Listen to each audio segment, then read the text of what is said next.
नमस्कार, conscious news के खास बुलेटिन में आप सबों का स्वागत है और मैं हूं संतोष से। इस बुलेटिन में यास का क्या प्रभाव रहा बिहार पे, और अगर हम बात मौसम विभाग की करें तो आज सुबह फिर से उन्होंने अलर्ट जारी किया 4-5 जिलों को लेकर। दरभंगा में काफी तेज बारिश भी हुई है।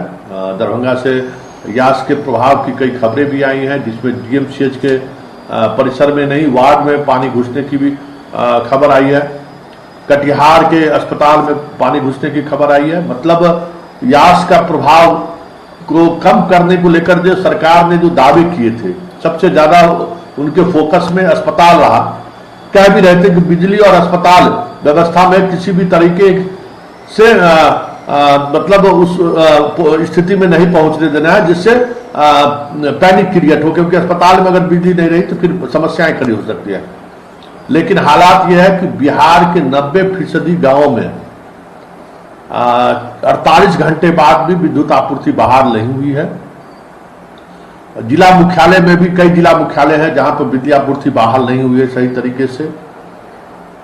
हजारों ट्रांसफार्मर इस दौर में जो है सो गिर गए हैं या फिर शॉर्ट लगने के कारण वो काम नहीं कर पा रहे। इन सब से इतर भी कुछ खबरें हैं कोरोना को लेकर, आप कह सकते हैं राहत की खबर है। मौत की संख्या भी 100 के नीचे आ गया है। लेकिन सबसे बड़ी बात यह है कि जो ब्लैक फंगस का जो दौर चला है वो अब धीरे धीरे महामारी का रूप धारण करते जा रहा है और 400 पार मरीजों की संख्या हो गई है और लगातार मौतें हो रही हैं। कोरोना के संक्रमण काल के पहले दौर में इस वर्ष अगर हम बात करें, दूसरे चरण में जो स्थिति जिस तरीके से आगे बढ़ा कोरोना, ठीक उसी तरीके से ब्लैक फंगस भी आगे बढ़ रहा है। सुई नहीं उपलब्ध है। ये कई मरीजों से हमारी बात हुई है तो वो कहना है कि एम्स में जगह नहीं है, भर्ती लेने नहीं है, और जो दवा की जरूरत है वो दवा भी उपलब्ध नहीं है। सच्चाई क्या है, इसको लेकर सरकार के दावे अलग हैं। सरकार कह रही है कि केंद्र सरकार से हमें लगातार वैक्सीन मिल रहे हैं, लेकिन हकीकत यही है कि दर्जनों ऐसे पेशेंट हैं जो हम लोगों से लगातार संपर्क में हैं, मीडिया से संपर्क में हैं। उनका कहना है कि सुई उपलब्ध नहीं है। लेकिन चलिए हम खबर की शुरुआत करते हैं यास चक्रवात से, तूफान से 6-7 लोगों की मौत हुई है। मुख्यमंत्री अपने राहत कोष से 4-4 लाख रुपया मुआवजा के तौर पर घोषणा उन्होंने किया है। आज क्या स्थिति रहेगी, क्योंकि कल तक 30 तारीख तक हालात में जो मौसम विभाग के पहले दिन जो पूर्वानुमान उन्होंने जाहिर की थी उसमें 30 तक बारिश और चक्रवाती तूफान का असर की बात कही गई थी। हालांकि फिर मौसम विभाग के विचार में कई सैटेलाइट इमेज के आधार पर बदलाव भी हुआ। फिलहाल क्या स्थिति है जानने के लिए हम चलेंगे सीधे मरगूब आलम के पास। मरगूब, क्या स्थिति है अगर हम बात करें यास तूफान को लेकर? तो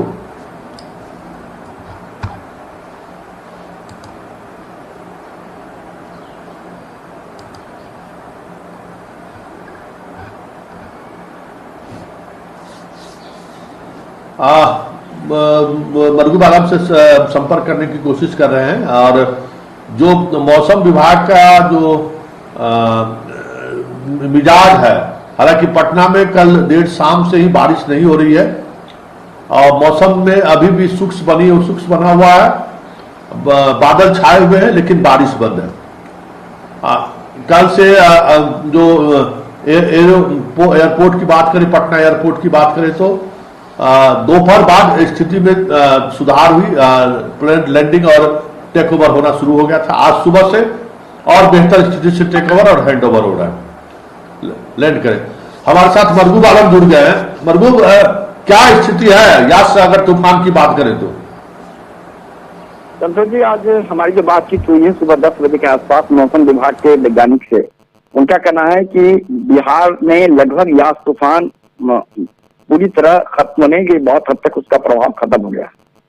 क्योंकि कल 8 बजे के आसपास ये रात में बक्सर से 8 बजे के आसपास ये पटना से गुजरा और शाम होते होते ये पूरी तरह से पटना के आसपास से गुजर के कटिहार होता हुआ ये पूर्वी उत्तर प्रदेश में प्रवेश कर गया। लेकिन इसके इफेक्ट से जो बारिश, जो बादल आए हैं, उसका कहीं कहीं अभी भी ठंडी हवा और बरसात और कह सकते हैं कि पानी लगातार हो रही है। लेकिन अब अगले अगर आप 2-4-5 घंटे की बात करेंगे तो उसमें इन्होंने 4-5 जिला का अलर्ट किया है। नालंदा, पटना, मधुबनी, दरभंगा और सहरसा, इन 5-6 जिलों में आने वाले 2-3 घंटों में हल्की से मध्यम बारिश हो से भारी बारिश नहीं होगी और गरज के साथ छींटे पड़ सकते हैं, बरसात की संभावना नहीं है। साथ ही उन्होंने कहा कि आज शाम के बाद स्थिति और ज्यादा अच्छी होगी और लगभग यास तूफान का असर शाम के बाद जो अभी दिन में है, जो कुछ बादल है जो लगातार कई अभी जिले में फिलहाल छिटपुट वर्षाएं हो रही है, क्योंकि अब तो भारी वर्षा की संभावना बिल्कुल खत्म हो गई है, वो भी शाम के बाद खत्म हो जाएगा। तो कह सकते हैं कि यास तूफान का असर बिहार में लगभग समाप्त होने की दर है। उसका जो कुछ प्रभाव है आज शाम तक वो प्रभाव भी खत्म हो जाएगा। संतोष, चलिए बहुत बहुत धन्यवाद। हमारे साथ मरगूब आलम जुड़े हुए थे और उन्होंने कहा कि आज शाम के बाद स्थिति पूरी तौर पर सामान्य हो जाएगी। लेकिन इस यास तूफान का असर क्या रहा, हम बिहार के अस्पतालों से समझना चाहते हैं। हम शुरुआत डीएमसीएच से करेंगे और डीएमसीएच में हमारे रिपोर्टर गिरीश है, उनसे बात भी करेंगे। लेकिन एक बड़ा सवाल है बिहार की जनता के सामने और बुनियादी सवाल है, इस डेवलपमेंट का क्या मतलब है।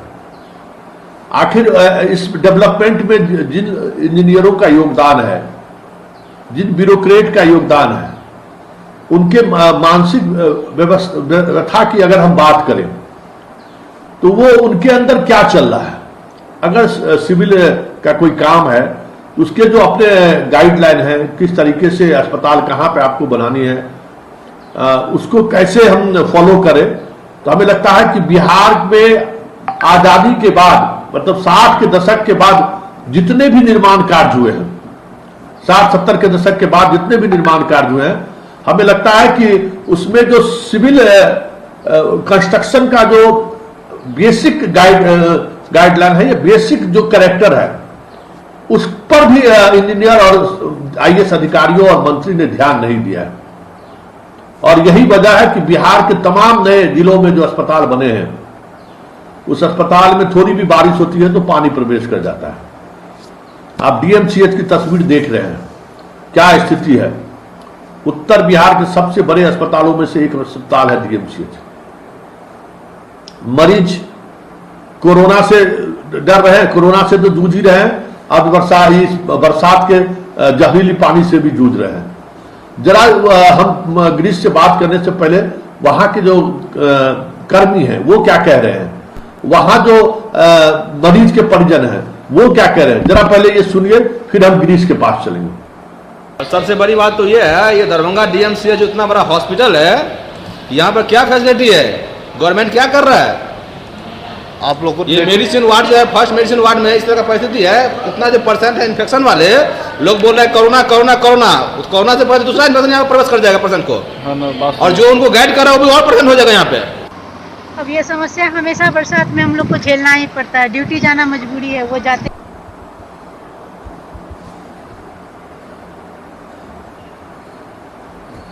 अब चलते हैं गिरीश के पास। गिरीश, आज सुबह से लगभग 2-3 घंटे तक जमकर बारिश हुई है। मेडिकल कॉलेज और डॉक्टर्स क्वार्टर में पानी पूरी तौर पर प्रवेश कर गया है और ये कोई नई समस्या नहीं है। लेकिन इस कोरोना काल में जिस तरीके से समस्याएं खड़ी हुई है, जो हम तस्वीर में दिखा रहे हैं, वीडियो में दिखा रहे हैं, जिस वार्ड में पानी प्रवेश कर गया है, लोग बेड पर बैठने को मजबूर है, वहां किस तरह के मरीजों का इलाज हो रहा है और फिर हर पानी बाहर निकालने के लिए क्या व्यवस्थाएं की गई है।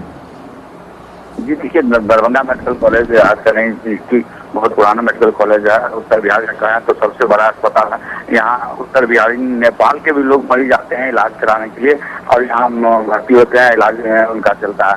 लेकिन हर एक साल बारिश मौसम जैसे ही आती है वैसे ही डीएमसीएच जलमग्न हो जाता है। देखिए स्थिति यह है, जो डीएमसीएच के आईसीयू के पास में भी अगर कोई मरीज को लेके जाना हो तो कम से कम 2 से 3 फीट पानी तैर के के बाद ही आईसीयू पहुंचेगा। डीएमसीएच के इमरजेंसी, मेडिसिन वार्ड, प्रिंसिपल कार्यालय, सभी जगह पानी का जमावड़ा है। जो तस्वीर हमारे दर्शक देख रहे हैं वो दरभंगा मेडिकल कॉलेज के मेडिसिन वार्ड का है, जहां वार्ड में पानी प्रवेश कर गया और उस मरीज का इलाज चल रहा है। वहाँ मरीज जो भर्ती हैं उनके परिजन का साफ तौर पे कहना है कि हम लोग को दवा लाना है या कुछ भी लाने के लिए तो गंदे पानी तैर के जाना पड़ता है। यहाँ जो भी मरीज हैं, गंभीर मरीज सब इलाज चल रहा है, उनको जो खतरा है, इस साथ साथ हम लोग जो है हम लोग भी कोई न कोई संक्रमण से संक्रमित हो जाएंगे। जी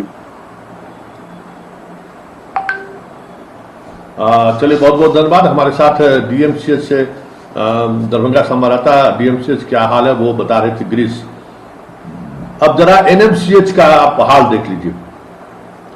एनएमसीएच बिहार का कोविड स्पेशलिस्ट अस्पताल है, डेडिकेटेड, मतलब वहां सिर्फ कोरोना के मरीजों की भर्ती होती है। 500 से अधिक बेड की व्यवस्था की गई है। पिछले वर्ष भी कोरोना काल में पानी प्रवेश करने के कारण देश दुनिया में सरकार को काफी फजियत का सामना करना पड़ा था। स्थिति वही है। जरा आप तस्वीर देखिए क्या हाल है। एनएमसीएच, जहां कोरोना डेडिकेटेड अस्पताल जिन्हें घोषित किया गया, उस अस्पताल का ये हाल है। ये स्थिति है। आप हालात देख लीजिए। आप जयप्रभा ब्लड बैंक पटना में, जहां से ब्लड बैंक से तमाम अस्पतालों को ब्लड मुहैया कराया जाता है, सबसे पुराने अस्पताल है। किस तरीके से ब्लड बैंक के मुख्य बिल्डिंग में पानी प्रवेश कर गया। भाई कैसे आप बनाते हैं, किस तरीके से निर्माण कार्य करते हैं, ये समझ से परे की बात। अब जयप्रभा का ये स्थिति टीवी स्क्रीन पर देख रहे हैं। अब हम आपको सहरसा ले चलते हैं। सहरसा के सदर अस्पताल का हाल देखिए कि किस तरीके से सहरसा के सदर अस्पताल में पानी घुसा हुआ है। और हम सहरसा रिपोर्टर से भी बात करने चाहेंगे कि आखिर बारिश के बावजूद भी, पिछले बार भी अगर जब कभी बारिश होती है, अस्पताल में सबसे पहले पानी प्रवेश करता है। जो नए जिला मुख्यालय बने हैं वहां डीएम कार्यालय में सबसे पहले पानी प्रवेश करता है, एसपी कार्यालय में सबसे पहले पानी पहुंचता है।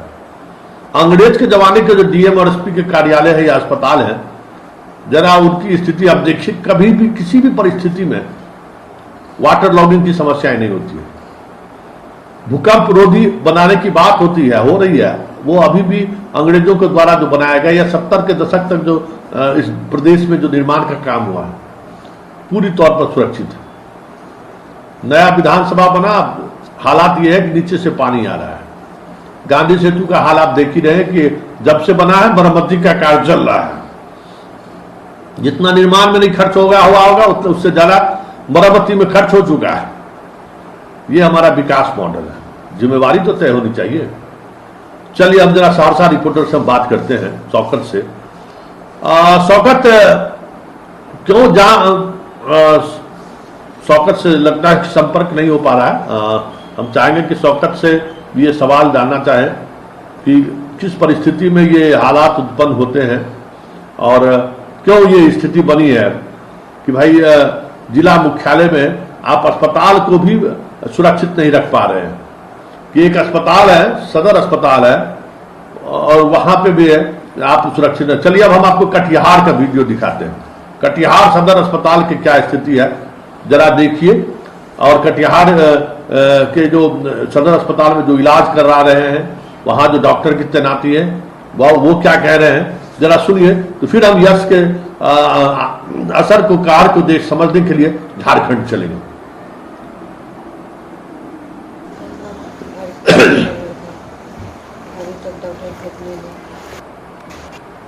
भरा हुआ पानी भरा हुआ, पूरा हॉस्पिटल के अंदर पानी आ गया है, तो दिक्कत तो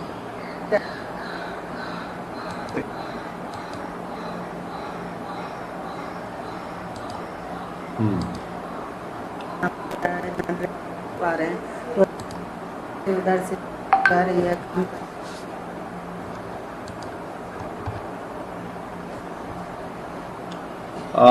तो अब हम एक छोटा सा ब्रेक ले लेते हैं। ब्रेक के बाद झारखंड चलेंगे। झारखंड में यास की क्या स्थिति रही है, यास तूफान की। हालांकि वहां अब स्थिति समान हो गई है, लेकिन फिर भी बिजली पर व्यवस्था पर काफी व्यापक असर पड़ा था और कई जिलों में बारिश की संभावनाएं जताई जा रही थी मौसम विभाग को। क्या फिलहाल स्थिति है यास तूफान का झारखंड में। चलेंगे एक पहले एक छोटा सा ब्रेक ले लेते हैं। जहां संदीप मौजूद है और हम अपने पीसीआर हेड से हम चाहेंगे कि उस तस्वीर को भी दिखाएं, उस खबर के साथ साथ कि जिस पुल के टूटने के बाद मुख्यमंत्री हेमंत सोरेन ने ट्वीट करके जांच के आदेश दिए थे। जांच टीम पहुंची है, जांच चल रही है, जांच टीम में शामिल अधिकारी क्या कह रहे हैं, लेकिन बड़ा सवाल यह है इस निर्माण का मतलब क्या है और इतने बड़े पुल का इस तरीके से ध्वस्त होना, ये भी एक बड़ी बात है कि इस विकास के मॉडल का क्या मतलब है। इंजीनियर इस विकास के तरीके को क्योंकि बदनामी इंजीनियर की होती है, भले कार्रवाई नहीं हो रही हो या कार्रवाई में जैसे बिहार में पिछले 2-3 महीने पहले कोरोना जांच में जो गड़बड़ी पाई गई थी, मीडिया ने यह खबर चलाई, उस डॉक्टर को सस्पेंड कर दिया गया था। अब डॉक्टर जो है सो जनता के जरूरतों को देखते हुए उस डॉक्टर को निलंबन से मुक्त कर दिए। तो ये जनता की जरूरत तो सबसे बड़ी शब्द है कि जनता के हित के लिए, जनता की जरूरतों को देखते हुए, ये शब्द है। उसके सहारे मनमानी हर कोई पदाधिकारी मंत्री इसी शब्द के सहारे मनमानी करते हैं। चलिए संदीप, यास तूफान की क्या स्थिति है और पुल टूटने के साथ साथ आज आपका झारखंड विधानसभा में भी नुकसान की खबरें आई हैं, क्या स्थिति है यास तूफान को लेकर? अपडेट हमें जानकारी दें। जी, यास चक्रवाती तूफान की अब बात करें तो अब मौसम भी क्लियर हो चुका है, जो धूप है वह खिल चुकी है, पर जो तबाही विगत 2 दिनों में हुई है कहीं ना कहीं यह चिंता का विषय है, क्योंकि चाहे पुल का बह जाना या फिर विधानसभा के छज्जे का गिरना, कहीं ना कहीं जो आम जनता है उनकी गाड़ी कमाई का यह हिस्सा है और उन्हीं के हिस्से से इनका निर्माण होता है, तो कहीं ना कहीं नुकसान यहाँ की जनता को हुई है। और जिस तरह से रांची से 30 किलोमीटर दूर कांची नदी पे जो पुल का निर्माण किया गया था और उस पुल का एक पिलर ढह जाने के बाद पुल ध्वस्त हो गया है, तो कहीं ना कहीं इसमें मुख्यमंत्री ने भी ट्वीट करके जांच के आदेश दिए हैं और कड़ी कार्रवाई का आदेश भी अधिकारियों को दिए हैं। पर यदि बात करें इस पुल का ढह जाने के बाद की, तो कहीं ना कहीं इसमें भी राजनीति अब तेज हो गई है, क्योंकि मुख्यमंत्री के ट्वीट के बाद कहीं ना कहीं बीजेपी सरकार भी इस पे अब आरोप लगा रही है कि हेमंत सरकार में ही बालू की अवैध उत्खनन हो रही है, इसी की वजह से वो पुल जो है वह ध्वस्त हुआ है। तो कहीं ना कहीं आरोप और प्रत्यारोप का दौर इस चक्रवाती तूफान में भी देखने को मिल रहा है, जहां एक और मुख्यमंत्री इसकी पूरी जांच के आदेश दे रहे हैं, वहीं बीजेपी का कहना है कि हेमंत सोरेन के कार्यकाल में ही बालू का उत्खनन सबसे अधिक हो रहा है और इसी की वजह से उस पुल इस चक्रवाती तूफान में ध्वस्त हो गया है। वहीं दूसरी ओर विधानसभा का एक वह गिर गया इस बारिश में। जरा ये सुनना चाहेंगे कि जो जांच टीम पहुंची है, उस जांच टीम में जो अधिकारी शामिल हैं, पुल के जो ध्वस्त होने पर जो जांच टीम पहुंची है उसके अधिकारी जो शामिल हैं, उस इंजीनियर का क्या कहना है, जरा आप भी सुन लीजिए। पुल है ना, ये हम लोग का 5 परगना का एक लाइफलाइन रोड है, लेकिन ये पुल 3 साल भी बन के नहीं हुआ है और आज पुल धंस गया है। कहीं ना कहीं जो भी अभियंता और ठेकेदार है वो काम में अनियमितता बरती गई है और ये पुल आज विधिवत उद्घाटन भी नहीं हुआ और पूरा पुल धंस गया है। अनुसार काम किया गया कि नहीं किया गया, और बालू भी आप लोग देख रहे हैं काफ़ी उठाव सब हो रहा है। ये सब चीज़ों को देख के हम लोग ये कमेटी बनी है मुख्य अभियंता की अध्यक्षता में, उसको हम लोग आकलन कर उसका फाइनल विवरण विभाग को समर्पित करें। इस बारे में हम लोग देखें, इसका विस्तृत ब्यौरा देके और कोशिश ठेकेदार को अपनी खर्चा से ही बनाना पड़े। इस वक्त एक गोपालगंज से बड़ी खबर आ रही है और ये भी व्यवस्था से ही जुड़ा हुआ है। पिछले वर्ष एक नई टेक्नोलॉजी का इस्तेमाल होना शुरू हुआ है तटबंध की सुरक्षा को लेकर, और कहा गया जियो टेक्नोलॉजी। जियो नायलॉन के तार के सहारे उस तटबंध की सुरक्षा की एक नए तकनीक की इजाद करने की बात आई, और उसमें हुआ ये है कि तेज बारिश में पूरा जो जियो बैग है वो कट कर नदी में बहने से, गंडक में बहने शुरू हो गई। 25 करोड़ की लागत से ये जियो बैग का इस्तेमाल हुआ था, वो सारे के सारे तेज बारिश में वो बह गई है, कट गई है हमारे साथ मंगेश जुड़े हुए हैं गोपालगंज से। मंगेश, क्या स्थिति है? और जो अब कहा यह गया था कि नई टेक्नोलॉजी के सहारे हम तटबंध की सुरक्षा करेंगे, जियो टेक्नोलॉजी पर सवाल खड़े होने लगे हैं। पहली बारिश वो झेल नहीं पाया। हाँ जी सर, मैं बता दूं कि बैकुंठपुर में लगातार बारिश होने से जियो टेक जो पानी में 25 करोड़ लागत से बनाया गया था, जो लगातार पानी होने से कट के गिरने लगे हैं और ग्रामीणों में काफी डर सा भैसा पैदा हो गया है कि कभी भी बांध टूट सकता है। इसके लिए भयभीत है ग्रामीण और उग्र है, और कोई अभी तक प्रशासन वहां देख रेख और कुछ सहायता करने के लिए अभी तक नहीं पहुंचा है। जी, मतलब ये जियो तकनीक का इस्तेमाल किया गया था कि हम बाढ़ की सुरक्षा के लिए, तटबंधों की सुरक्षा के लिए हम इस तकनीक का बोल्डर की जगह पर इसका इस्तेमाल कर रहे हैं। वो जमीनी हकीकत यही है कि हम तस्वीर भी देख रहे हैं टीवी स्क्रीन पर। हम नेक्स्ट बुलेटिन में आपको वो तस्वीर दिखाएंगे। हमारे सामने लैपटॉप पर वो तस्वीरें दिख रही है, गोपालगंज की वो तस्वीरें कि पूरी तरह से कट कट के गिर रहा है। तो मतलब ये कहा जा सकता है कि जो जियो तकनीक है उससे बाढ़ को नियंत्रित नहीं किया जा सकता है। के जो बोरे में बालू भरना था, इसमें कई जगह मिट्टी का भी शिकायत आई थी प्रशासन और ग्रामीणों द्वारा कि मिट्टी भरा जा रहा है, बालू नहीं भरा जा रहा है। तो ग्रामीणों ने ये सवाल उठाया था, उसके बावजूद जियो टैग का बांध से बांधा गया था कि मजबूती से बांध बंधाए और आने वाले बाढ़ के समय में ये बांध नहीं टूटे। लेकिन ग्रामीणों का कहना है कि ये अभी तो ये इस लगातार बारिश अभी नहीं हो रही है, जब बाढ़ का मौसम आएगा उस समय बाढ़ का इस बांध का क्या होगा। जी चलिए, बहुत बहुत धन्यवाद। हमारे साथ गोपालगंज संवाददाता था। और हम समस्तीपुर चलेंगे जहां एक देर रात बड़ी घटना घटी है और गोपालगंज के जिले के एक वीडियो की घटनास्थल पर मौत हो गई है। वो भागलपुर से गोपालगंज लौट रहे थे। इस कोरोना काल में वो भागलपुर जाने की अनुमति उनको किस परिस्थिति में मिली थी, ये भी एक जांच का विषय होगा कि कैसी किस वजह से उन्हें छुट्टी दी गई थी इस संकट के समय में। लेकिन वीडियो अब इस दुनिया में नहीं रहे। 2 लोग और भी बुरी तरह से घायल हैं। वो लौट रहे थे। आप तस्वीर में देख रहे हैं कि क्या स्थिति बनी हुई है। मुस्की गरारी थाना क्षेत्र के में ये घटना घटी है। जो सीरियस हैं उनको डीएमसीएच भेजा गया है बेहतर इलाज के लिए। और कैसे एक्सीडेंट हुआ, घटनास्थल पर मौजूद अधिकारियों के, पुलिस अधिकारियों के और वहाँ जो मौजूद लोग हैं, जरा उनकी प्रतिक्रिया सुनिए, तब फिर हम मंटूर के तो हम सीधे मंटूर के पास हम चलेंगे जो तत्काल अभी घटना स्थल से वो लौटे हैं। मंटूर, किस स्थिति में ये दुर्घटनाएं हुई हैं?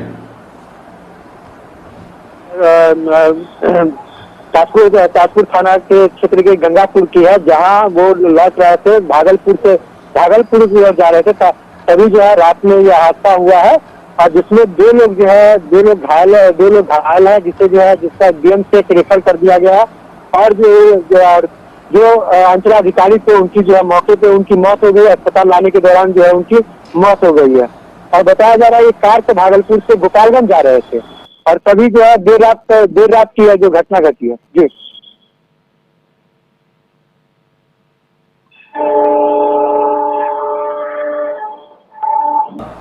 अब हम रक्सौल चलते हैं जहां भी एक दुर्घटनाएं हुई हैं। 3 युवा की मौत हुई है और दर्दनाक हादसा हुआ है। आज आप कह सकते हैं कि ये आज का दिन बिहार में दुर्घटनाओं की वजह से याद रखा जाएगा। लगातार हर जिले से आपके दुर्घटना में मौत की खबरें आ रही हैं। अभी तक 10 लोग से अधिक लोगों की मौत हो चुकी है। हम रक्सौल संवाददाता से बात करना चाहेंगे कि किस परिस्थिति में ये बारिश के मौसम में युवा सड़कों पर तेज गाड़ी चलाते हैं। बारिश के लिए कहाँ से निकले थे वो, किस परिस्थिति में ये स्थिति बनी, उनको समझने के लिए हम रक्सौल संवाददाता से हम बातचीत करना चाहेंगे। लेकिन उससे पहले अगर किसी की प्रतिक्रिया आई हो इस खबर पर तो जरा उनका प्रतिक्रिया भी हम सुनना चाहेंगे। रक्सौल संवाददाता से हम कोशिश कर रहे हैं कि हाँ, हमारे साथ रक्सौल संवाददाता जुड़ गए। कैसे ये रितेश, कैसे ये दुर्घटनाएं घटी हैं?